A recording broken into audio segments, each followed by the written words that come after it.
Praise the Lord. സദൃശവാക്യങ്ങൾ 23 അധ്യായം 1 മുതൽ 35 വരെയുള്ള തിരുവചനങ്ങൾ. നീ അധിപതിയോടുകൂടെ ഭക്ഷണത്തിനിരിക്കുമ്പോൾ നിന്റെ മുമ്പിൽ ഇരിക്കുന്നവൻ ആരെന്ന് കരുതിക്കൊള്ളുക. നീ ഭോജനപ്രിയൻ ആകുന്നുവെങ്കിൽ നിന്റെ തൊണ്ടയ്ക്ക് ഒരു കത്തി വെച്ചുകൊള്ളുക. അവന്റെ സ്വാദു ഭോജനങ്ങളെ കൊതിക്കരുത്, അവ വഞ്ചിക്കുന്ന ഭോജനമല്ലോ. ധനവാനാകേണ്ടതിന് പണിപ്പെടരുത്, അതിനായുള്ള ബുദ്ധി വിട്ടുകളക. നിന്റെ ദൃഷ്ടി ധനത്തിന്മേൽ പതിക്കുന്നത് എന്തിന്? അത് ഇല്ലാതെയായി പോകുമല്ലോ. കഴുകൻ ആകാശത്തേക്ക് എന്ന പോലെ അത് ചിറകെടുത്ത് പറന്നുകളയും.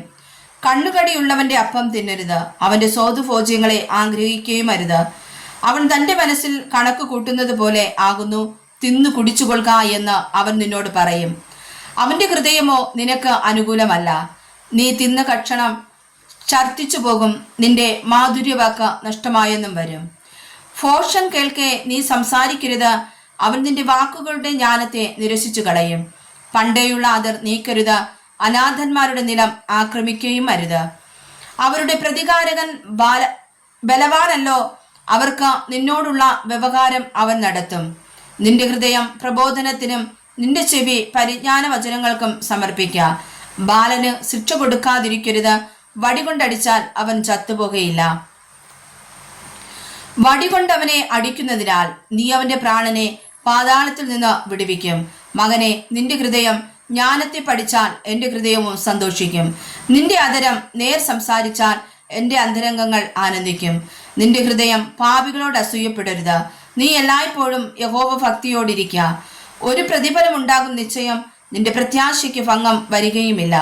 മകനെ, കേട്ട് ജ്ഞാനം പഠിക്ക, നിന്റെ ഹൃദയത്തെ നേർവഴിയിൽ നടത്തിക്കൊള്ളുക. നീ വീഞ്ഞു കുടിക്കുന്നവരുടെ കൂട്ടത്തിലും മാംസഭോജനപ്രിയരുടെ ഇടയിലും ഇരിക്കരുത്. കുടിയനും അതിഭക്ഷകനും ദരിദ്രരായി തീരും. നിദ്രാലുത്യം പഴന്തുണി ഉടുക്കുമാറാക്കും. നിന്നെ ജനിപ്പിച്ച അപ്പന്റെ വാക്കു കേൾക്ക. നിന്റെ അമ്മ വൃത്തിയായിരിക്കുമ്പോൾ അവളെ നിന്ദിക്കരുത്. നീ സത്യം വിൽക്കുകയല്ല വാങ്ങുകയത്രേ വേണ്ടത്. ജ്ഞാനവും പ്രബോധനവും വിവേകവും അങ്ങനെ തന്നെ. നീതിമാന്റെ അപ്പൻ ഏറ്റവും ആനന്ദിക്കും, ജ്ഞാനിയുടെ ജനകൻ അവനിൽ സന്തോഷിക്കും. നിന്റെ അമ്മ അപ്പന്മാർ സന്തോഷിക്കട്ടെ, നിന്നെ പ്രസവിച്ചവൾ ആനന്ദിക്കട്ടെ. മകനെ, നിന്റെ ഹൃദയം എനിക്ക് തരിക, എന്റെ വഴി നിന്റെ കണ്ണിന് ഇമ്പമായിരിക്കട്ടെ. വേശ്യാസ്ത്രീ ആഴമുള്ള കുഴിയും പരസ്ത്രീ ഇടുക്കമുള്ള കിണറും ആകുന്നു. അവൾ പിടിച്ചുപറിക്കാരനെ പോലെ പതിയിരിക്കുന്നു, മനുഷ്യരിൽ ദ്രോഹികളെ വർദ്ധിപ്പിക്കുന്നു. ആർക്കു കഷ്ടം, ആർക്കു സങ്കടം, ആർക്കു കലകം, ആർക്കാവലതി, ആർക്കനാവശ്യമായ മുറിവുകൾ, ആർക്ക് കൺചുവപ്പ്. വീഞ്ഞു കുടിച്ചുകൊണ്ട് നേരം വൈകിക്കുന്നവർക്ക്, മദ്യം രുചി നോക്കുവാൻ പോകുന്നവർക്കും തന്നെ. വീഞ്ഞു ചുവന്ന് പാത്രത്തിൽ തിളങ്ങുന്നതും രസമായി ഇറക്കുന്നതും നീ നോക്കരുത്. ഒടുക്കം അത് സർപ്പം പോലെ കടിക്കും, അണലി പോലെ കൊത്തും. നിന്റെ കണ്ണ് പരസ്ത്രീയെ നോക്കും, നിന്റെ ഹൃദയം വക്രത പറയും. നീ നടുക്കടലിൽ ശയിക്കുന്നവനെ പോലെയും പാമരത്തിന്റെ മുകളിൽ ഉറങ്ങുന്നവനെ പോലെയും ആകും. അവർ എന്നെ അടിച്ചു, എനിക്ക് നൊന്തില്ല. അവർ എന്നെ തല്ലി, ഞാൻ അറിഞ്ഞതുമില്ല.